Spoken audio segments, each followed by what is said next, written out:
एक गांव में एक किसान रहता था। उसका गांव के बाहर एक छोटा सा खेत था। एक बार फसल बोने के कुछ दिनों बाद उसके खेत में चिड़िया ने घोंसला बना लिया। फिर कुछ समय बीता तो चिड़िया ने वहां 2 अंडे भी दे दिए। उन अंडों में से 2 छोटे छोटे बच्चे निकल आए। वे बड़े मजे से उस खेत में अपना जीवन गुजारने लगे।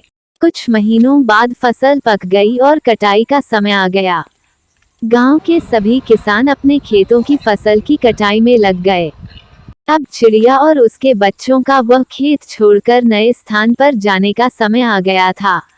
एक दिन खेत में चिड़िया के बच्चों ने किसान को यह कहते सुना कि कल मैं फसल कटाई के लिए अपने पड़ोसी से पूछूंगा और उसे खेत में भेजूंगा। यह सुनकर चिड़िया के बच्चे सहम गए थे और किसान की बातों से सभी परेशान हो गए। उस समय चिड़िया कहीं गई हुई थी।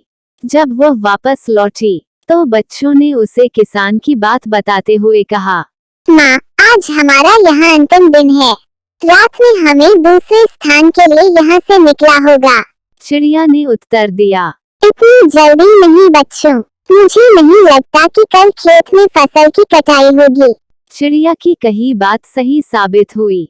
दूसरे दिन किसान का पड़ोसी खेत में नहीं आया और फसल की कटाई न हो सकी। शाम को किसान खेत में आया और खेत को जैसे का तैसा देख बुदबुदाने लगा कि ये पड़ोसी तो नहीं आया। ऐसा करता हूँ, कल अपने किसी रिश्तेदार को भेज देता हूँ।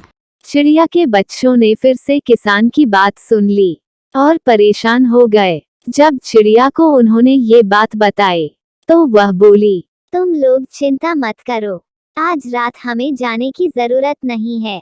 मुझे नहीं लगता कि किसान का रिश्तेदार आएगा। ठीक ऐसा ही हुआ और किसान का रिश्तेदार अगले दिन खेत नहीं पहुंचा। चिड़िया के बच्चे हैरान थे कि उनकी माँ की हर बात सही हो रही है। अगली शाम किसान जब खेत आया तो खेत की वही स्थिति देख बुदबुदाने लगा कि ये लोग तो कहने के बाद भी कटाई के लिए आते नहीं है। कल मैं खुद आकर फसल की कटाई शुरू करूंगा। चिड़िया के बच्चों ने किसान की ये बात भी सुन ली। अपनी माँ को जब उन्होंने ये बताया तो वह बोली, बच्चों, अब समय आ गया है ये खेत छोड़ने का। हम आज रात ही ये खेत छोड़कर दूसरी जगह चले जाएंगे।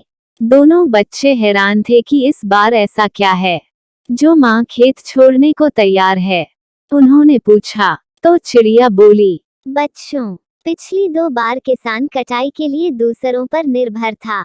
दूसरों को कहकर उसने अपने काम से पल्ला झाड़ लिया, लेकिन इस बार ऐसा नहीं है। इस बार उसने यह जिम्मेदारी अपने कंधों पर ले ली है, इसलिए वह अवश्य आएगा। अब चिड़िया के बच्चे भी काफी बड़े हो गए और उन्होंने उड़ना भी सीख लिया था। फिर उसी रात चिड़िया और उसके बच्चे उस खेत से उड़ गए और कहीं और चले गए। इस तरह खेत की फसलें कटने से पहले ही चिड़िया और उसके बच्चे सुरक्षित स्थान पर चले गए। इस कहानी से यह शिक्षा मिलती है कि जब तक किसान दूसरों के भरोसे रहा, उसके खेत का काम रुका रहा, लेकिन जब वह दूसरों का भरोसा छोड़कर अपना काम खुद से करने का निर्णय लिया, तो उस खेत की चिड़िया भी समझ गई थी कि अब किसान ने ठान लिया है तो अपना काम खुद से कर सकता है। तो चिड़िया ने अब उस खेत को छोड़ देने का निर्णय लिया था। इसलिए हमें भी अपना काम दूसरों के भरोसे के बजाय खुद से करने पर ज्यादा जोर देना चाहिए।